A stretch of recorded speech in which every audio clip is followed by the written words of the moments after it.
नमस्कार। प्यारे मैथिली चैनल पर अहाँ सबके बहुत बहुत स्वागत अछि। आइ हम सब अहाँ सब लेल लऽ के एलहुँ हँ राम सीता विवाहक झाँकी। आशा करै छी जे अपने लोकनिक नीक लागत। तऽ आओ सुनल जाय राम सीता विवाहक झाँकी।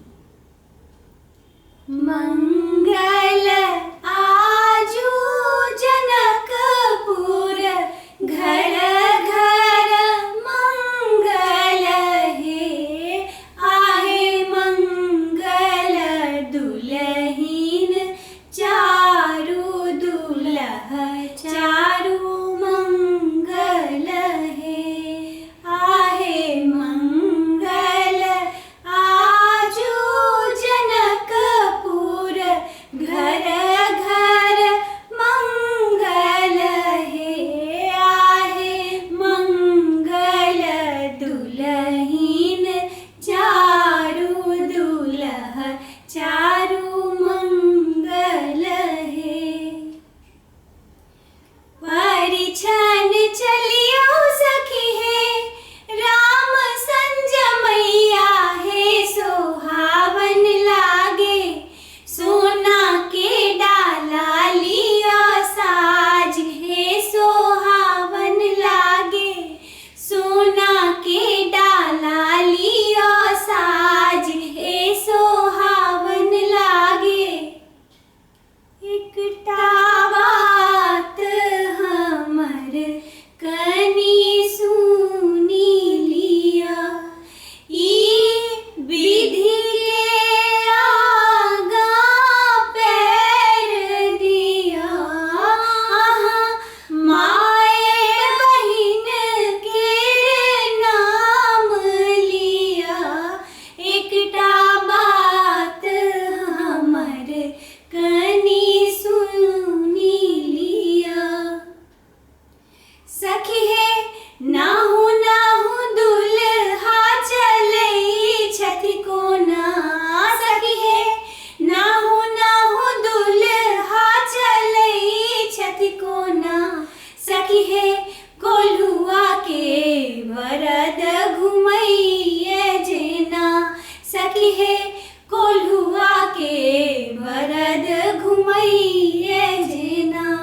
हिनका कोल्हुआ के भरद कहलियन कोना हिनका कोल्हुआ के भरद कहलियन कोना हम कहलियन ना हम कहलियन ना 84 लाख में त जीव के पेरथी जेना 84 लाख में त जीव के पेरथी जेना। चित चोरबा आजू बनौलन हे चित चोरबा आजू बनौलन हे सब शान गुमान गमौलन हे सब शान गुमान गमौलन हे चित चोरबा आजू बनौलन हे चित चोरबा आजू। जेहने किशोरी मोरी तेहने किशोर हे विधि ना लगाओल जोड़ी विधि ना लगाओल जोड़ी केहन बेजोड़ रे विधि ना लगाओल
अगर नीक लागल हुए तो लाइक जरूर करबै।